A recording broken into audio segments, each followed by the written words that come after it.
Hello students. In this chapter and previously we have discussed about the coordination, control and coordination in animals. So in this video I am going to talk about coordination in plants. So how plants coordinate among different parts.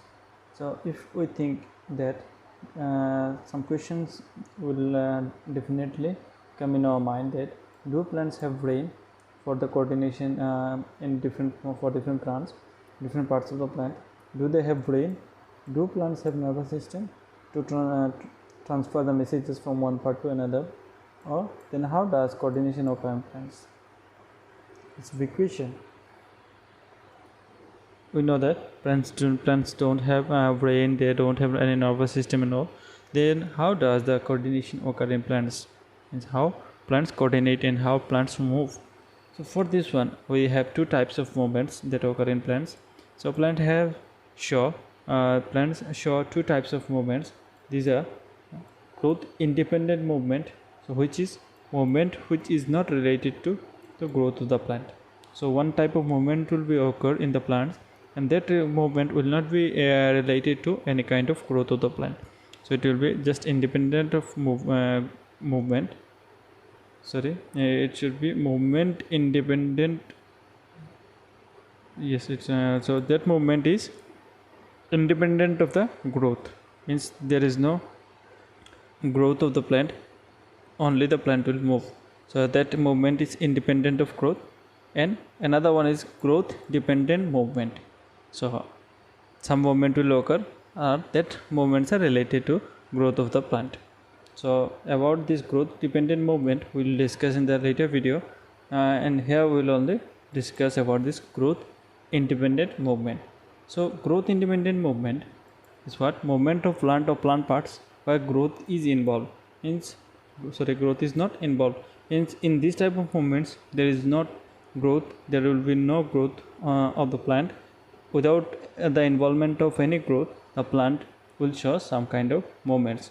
So to understand this one, we have to go to outdoor to experience this type of movements. Here we are at the outdoors. So here I think I have got the mimosa plant. Yes, this one. So if I touch the leaf of this sensitive plants, it is also known as touch me not. If I touch, what happens? You see the leaves are closing.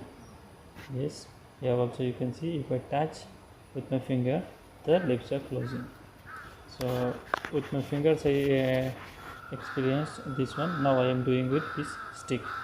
So with this stick also the leaves are closing. Whenever I touch with this stick or with my finger, the leaves are closing. If you see closely, whenever I touch, small touch also doing this. Now to understand this closing of this mimosa plant and all, so how does this movement of these plants and leaves are occurring? To understand this one, we have to see the internal structure of the leaf. So if here this is the internal structure of the leaf. So this is the leaf. So in the leaf we have a very important structure of these sensitive plants. This is pulvinus. So one very important structure is there, that is called pulvinus. So it is present in we can see this pulvini occur in three areas of the plant. The base of each leaflet, means these pulvinus are present in the base of each leaflet, and they are also present at the base of each cluster of leaflets, means the leaves are at cluster. So each cluster, so here in this portion area, this pulvinus will be there. If I change the color, so and these pulvinus are also present at the base of each leaf. So if you consider this one is whole leaf, so here also this pulvinus will be there. So pulvinus are present at three areas, that is base of each leaflet, base of each cluster of leaflets, and base of each leaf. So these pulvinus are present in these three areas. So what is the function of this pulvinus? So pulvinus, if you see here, it's a big, means swollen structure. So whenever any touch, whether it is a human touch or any touch of any kind of touch, if any animal touches or any insect or anyone touches, what happens? all the water present in the cells of this leaflet rush towards the pulvinus. So all the water present in the cells of this leaf. So in the leaf we have cells. So in those cells we have water.